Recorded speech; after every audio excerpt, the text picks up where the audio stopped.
আসসালামু আলাইকুম দর্শক, আশা করি সকলেই ভালো আছেন। নির্বাচনে অংশ নিতে পারবে না আওয়ামী লীগ, স্পষ্ট করল ইসি। অর্থাৎ আওয়ামী লীগ যে নির্বাচনে অংশগ্রহণ করতে পারবে না সেটা স্পষ্ট করে দিয়েছে নির্বাচন কমিশন। নির্বাচন কমিশনার ব্রিগেডিয়ার জেনারেল অবসরপ্রাপ্ত আবুল ফজল মোহাম্মদ ছানাউল্লাহ বলেছেন, কোনো দলের কার্যক্রম স্থগিত থাকলে তার প্রতীকও স্থগিত থাকবে। অর্থাৎ যেহেতু আওয়ামী লীগের কার্যক্রম স্থগিত করা হয়েছে, অর্থাৎ নিষিদ্ধ করা হয়েছে, সেহেতু তার প্রতীক যে আছে অর্থাৎ নৌকা সেটাও স্থগিত থাকবে। অর্থাৎ এই প্রতীকে কোনো নির্বাচন হবে না। অর্থাৎ আওয়ামী লীগ বা যে নৌকা প্রতীকে কোনো নির্বাচন হবে না, এটা স্পষ্ট করেছে নির্বাচন কমিশন। তারা নির্বাচনে অংশ নিতে পারবে না, কিন্তু প্রতীক ছাড়া স্বতন্ত্র দাঁড়াতে পারবে কিনা সেটা সময় বলে দেবে। যদি আওয়ামী লীগ থেকে কেউ চায় যে আমরা স্বতন্ত্র প্রার্থী হিসাবে কাজ করব, অর্থাৎ আওয়ামী লীগ বা নৌকা প্রতীকের বাহিরে তারা নির্বাচন করবে, সেটাও করতে পারবে কিনা এটা সময় হলে দেখা যাবে বলে জানিয়েছেন নির্বাচন কমিশন। অর্থাৎ আওয়ামী লীগের স্থগিতাদেশ প্রত্যাহার না হলে আসন্ন ত্রয়োদশ জাতীয় সংসদ নির্বাচনে ইসির নিবন্ধিত এই দলটি দলীয় প্রতীক নিয়ে অংশ নিতে পারবে না।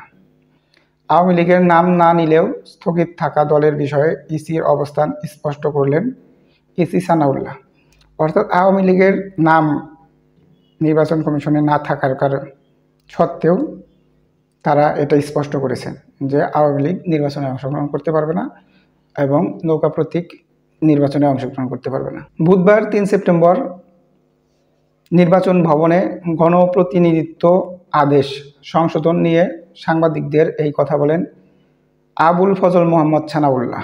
ইসি ছানাউল্লাহ বলেন, গণপ্রতিনিধিত্ব আদেশের সংশোধনে আইনে প্রয়োগকারী সংস্থার তালিকায় সশস্ত্র বাহিনী যুক্ত করা হয়েছে। জেলা নির্বাচন কর্মকর্তা ভোট কেন্দ্রে স্থাপন করবে।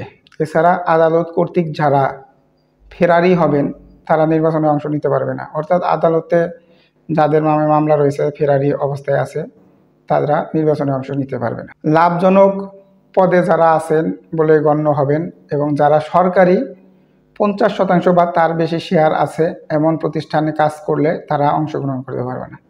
অর্থাৎ সরকারি লোকজন যারা আছে, সরকারের সাথে 50% শেয়ার যাদের আছে, তারাও নির্বাচনে অংশ গ্রহণ করতে পারবে না।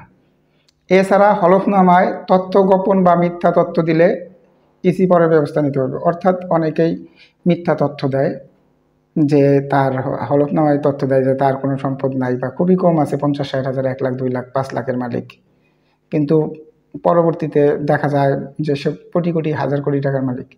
যদি তার হলফনামায় যে তথ্যটা দেওয়া থাকবে তার সাথে পরবর্তীতে তথ্যের গলমিল হয়, তাহলে সে যদি সংসদ সদস্যও হয় তবুও তার সংসদ সদস্য বাতিল করতে পারবে নির্বাচন কমিশন, এমনই জানিয়েছে দর্শক নির্বাচন কমিশনের বর্তমান যে সিস্টেমটা, এই সিস্টেমটাকে আপনারা কিভাবে দেখছেন? আর আওয়ামী লীগকে নির্বাচন কমিশন থেকে স্পষ্টভাবে জানিয়ে দেওয়া হয়েছে যে তারা নির্বাচনে অংশগ্রহণ করতে পারবে না এবং তাদের প্রতীক নির্বাচনে থাকবে না। আর তারা স্বতন্ত্র প্রার্থী হিসাবে নির্বাচন করতে পারবে কিনা সেটা পরবর্তী সময়ে জানানো হবে বা দেখা যাবে বলে জানিয়েছেন দর্শক। এই বিষয়ে আপনাদের মতামত থাকলে অবশ্যই কমেন্টসে জানাবেন। ধন্যবাদ সকলকে। আসসালামু আলাইকুম।